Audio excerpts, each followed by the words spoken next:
नमस्कार दोस्तों जैसा कि आप जानते हैं कि 28 मई को एग्जाम होने जा रहा है आईएएस प्रीलिम्स 2023। यदि आप वो देने वाले हैं तो मैं आपको कुछ 6 ऐसी टिप्स बताने जा रहा हूं जिनका यूज यदि आप करते हैं तो आप अपने 10 से 15 क्वेश्चन सही कर सकते हैं। वो क्वेश्चन जहां आप 33 से 35 क्वेश्चन करने के बाद आप थम जाते हैं, आपको लगता है कि मैं मेरिट लिस्ट में कैसे पहुंच पाऊंगा, 50 प्लस क्वेश्चन कैसे कर पाऊंगा, तो आप 10 से 15 क्वेश्चन 20 क्वेश्चन तक भी कर पाएंगे। तो आइए देख लेते हैं वो 6 टिप्स कौन कौन सी हैं। पहला टिप्स है एक्टिव वर्ड्स, यानी कि यदि आप जो क्वेश्चन पढ़ते हैं और क्वेश्चन को पढ़ते हुए आपको लगता है कि उन कथन के अंदर कोई एक्टिव वर्ड्स यूज किया गया है।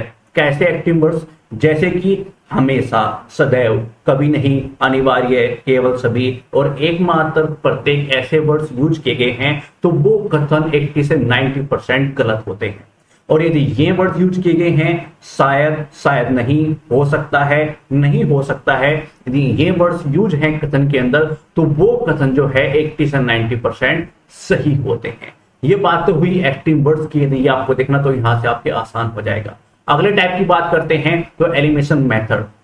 मान लीजिए आपको 4 कथन आपके सामने हैं, उसमें से आपको बहुत कम नॉलेज है उस टॉपिक के बारे में, तो आप एक कथन भी आपके बारे में आप सही निकाल सकते हैं या गलत निकाल सकते हैं। तो इस एलिमिनेशन मेथड से आप विकल्प का चयन करते हुए कि हाँ, विकल्प के अंदर यदि मैं एक भी उसको निकाल पा रहा हूं तो क्या मेरा आंसर निकल पा रहा है, ये चीज करते हुए आप जाके देख सकते हैं कि मेरा आंसर निकल सकता है। तीसरा टाइप क्या है? यदि आपके सामने कुछ ऐसे क्वेश्चन आते हैं जिसमें उपयोग की बात की गई है, महत्व की बात की गई है, विशेषता की बात वो कर रहा है कि इसकी विशेषता बताइए, इसकी महत्व बताइए, इसकी उपयोगिता बताइए, तो वो ज्यादातर क्वेश्चन जो है वो सही होते हैं, उसके सभी कथन सही होते हैं। शर्त यह है कि उसमें एक्टिव वर्ड्स यूज ना किए गए हो। यदि एक्टिव वर्ड यूज किए गए हो तो पहला टाइप वहां पर यूज होगा। चौथा टाइप है फैक्ट, यानी कि तथ्य। यदि एक से ज्यादा, 1, 2, 3, 4 एक ही कथन के अंदर फैक्ट यूज किए गए हैं तो वो 80 से 90% गलत होते हैं।